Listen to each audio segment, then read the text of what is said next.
Hello everyone, my name is Jennifer Terri. I make Philippine Travel Updates. We talk about what's going on in the Philippines. And this channel is for those who are interested or planning or wanting to travel to the Philippines during the pandemic. Let's start our update. So we have been getting a lot of not so good news, no, actually bad news because of the surge right now. Everyone is affected.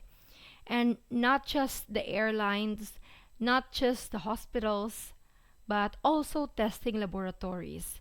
Many testing laboratories are overwhelmed and short staffed as their own staff are falling ill with COVID-19. Some are in quarantine due to close contact or exposure.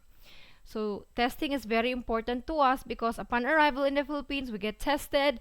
When you're leaving the Philippines, pag uuwi na, babalik na sa abroad, you also need to get tested because we are very affected talaga when these testing laboratories have issues. And many testing laboratories in the Philippines reported these issues na nga. PadLab, Safeguard, Lord's Grace. So, reminder po for travelers sa lalabas na po ng bansa, leaving the Philippines, confirm with the testing laboratory kung when can they release the result. Yan, and confirm. So, your country of destination, kung how many hours and what type of test yung kailangan. I heard recently in the UK, they scrapped the test before travel requirement. But in the US, guys, still RT-PCR or antigen test 24 hours within departure. Philippines, 72 hours. While our travelers who recently landed in the Philippines shared that their hotels po are saying that the results are sometimes slow, especially during these times. 1 to 3 days, that's nuts. But I'm not hearing so many stories pa of delayed results. Pero usually within 24 hours kapag non-OFW. OFWs, naku po, more delays for non-OFWs. But for you guys po, non-OFWs or even OFWs, yung schedule po of the arrival of swabbers sa hotel, hindi po siya consistent and there is no exact schedule given except dun sa nag-avail ng early swab with the Toxicare, but even that hindi na nasusunod. But no matter what time po darating po sila, most of the time naman, for example, Hazel was swabbed at 11 p.m. Christopher was swabbed day 6 na, 12:30 a.m. na dumating yung swabbers. Parang actually day 6 na yan imbes na day 5. Pero even though they were swab last, the results will be released all at the same time. Marinelle shared that the Toxicare did not show up to her swab test. So, make sure guys, pag the Toxicare po that you receive the confirmation email. Opo, para sure po na talagang included kayo sa schedule. And you can also check it in One Health Pass sa My Profile. Go to One Health Pass and then My Profile. Nandun po yung testing center and schedule of your swab test. While OWA nga, OFWs po are reporting backlog in testing, and because of that, na humahaba po yung quarantine period. It shortens the time with their families. Yan po. Ito talagang panahon na ito, hindi talaga the best na magbakasyon. Lalo na if you only have a very limited time. Kasi, the situation is very, yun nga, critical po. And testing laboratories or hotels or BOQ naman, it's not entirely their fault. Honestly, guys, I feel upset with people who blame that everything is about corruption. Maybe think also about that there is really a surge, and I'm sure that many of us know somebody in our family, in our friends, in our community who is sick or who is positive and quarantining right now. Omicron is real. There's no denying in it. Hopefully that even with the situation right now, yung government naman will not use it an excuse. We're knocking on BOQ to have better communication.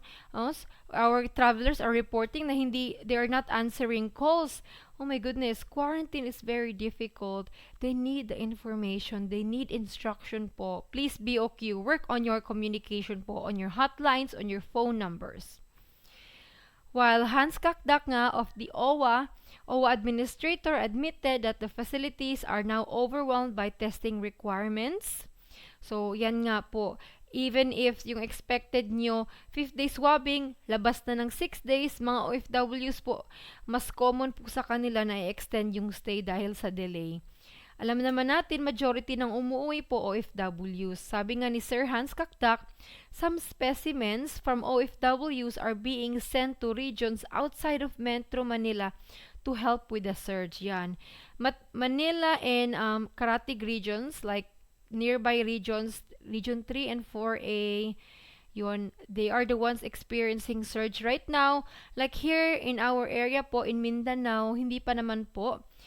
A lot of us have the flu, pero not so much with the exponential increase of cases. So, hindi pa po namin feel yung talagang Omicron surge. But it will come to us. It will come to us. Anyways, we're preparing na nga. So, get vaccinated po if you are outside NCR.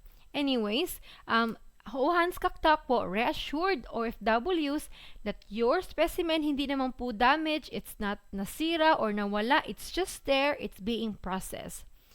So he is asking the patience of our dear OFWs.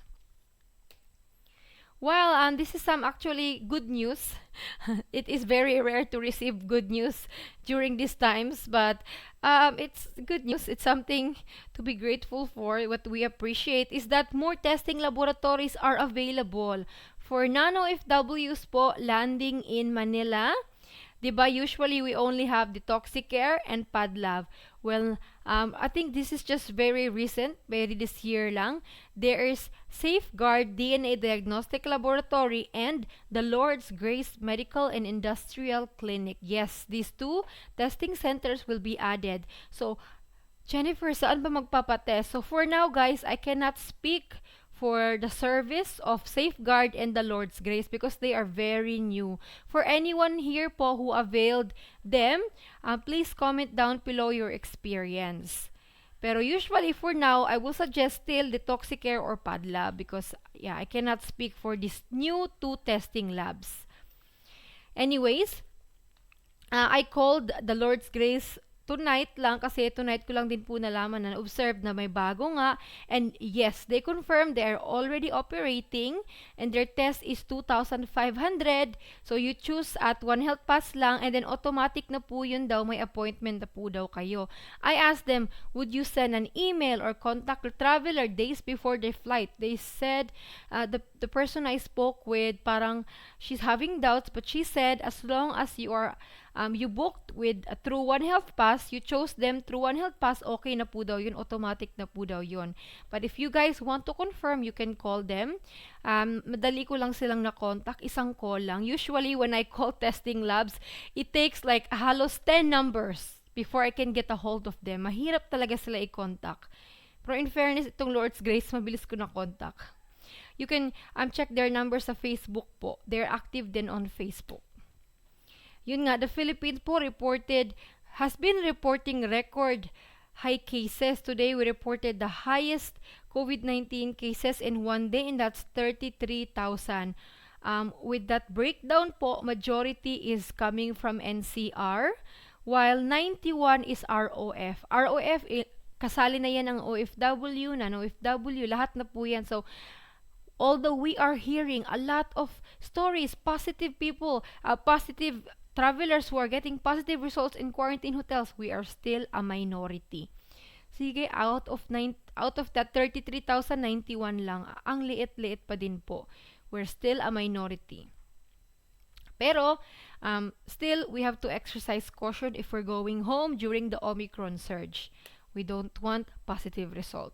Well, for the unvaccinated, the IATF po has ordered the regional IATF. So every provinces, cities in the Philippines have their own regional IATF, and they are encouraging them to make their own resolutions to restrict the movement of the unvaccinated. So right now, the movement of the unvaccinated is heavily restricted in NCR. But I just want you to be aware now that restriction for the unvaccinated is expected to spread out throughout the country. And why is the national government asking local governments because they don't have the power. There is no law restricting the unvaccinated or mandatory quarantine. There is no law yet. Only the local governments can make ordinances. That's why, they're speaking to the local governments now. And with the restriction on the unvaccinated, foreign nationals are not exempted. So, if you have any appointment with the Bureau of Immigration and let's say the office is in the mall, please know that the unvaccinated restriction applies to you as well. And if you're interested, you can get vaccinated here. Then we have Philippine Airlines, and not just Philippine Airlines, Cebu Pacific, domestic airlines in the country are canceling so many flights. Oh, sorry, I cannot show to you the website because our internet is not working right now. I'm using our neighbor's internet to upload this video. But yes, so many flights are canceled by Philippine Airlines, Cebu Pacific, and it's not like they want to cancel po. It is that so many of their staff are having positive results. Some have to quarantine and isolate. And not just that, many passengers are calling in sick, calling that, oh, I'm canceling my flight because I got a positive result. So, yes, this is beyond the control of Philippine Airlines. Guys, airlines are really struggling. Naaawa din po ako sa kanila. Hay nako. There was even interview with the Philippine Airlines CEO asking him, is quitting an option? Because nga, the aviation industry is so stressful right now. He said, quitting is not an option. If you're drowning, your choice is fighting to live or just allowing yourself to die. It's not really a choice, yan. They are fighting, guys. This is an 80-year-old institution. They'll be 81 in March, and they're saying, we are not going to die. We weren't about to just die. I know it sounds so negative. Sorry, guys, pero yeah, very limited positive news right now. Good news, but this is all I can offer, that I can share to you, that you need to know when traveling to the Philippines. The requirements is still the same for traveling, arriving in the Philippines. Hotel booking if you're a non-OFW, and then one health pass and RT-PCR negative test result po for everyone. This is all for today po. Stay safe po kayo and God bless. Bye!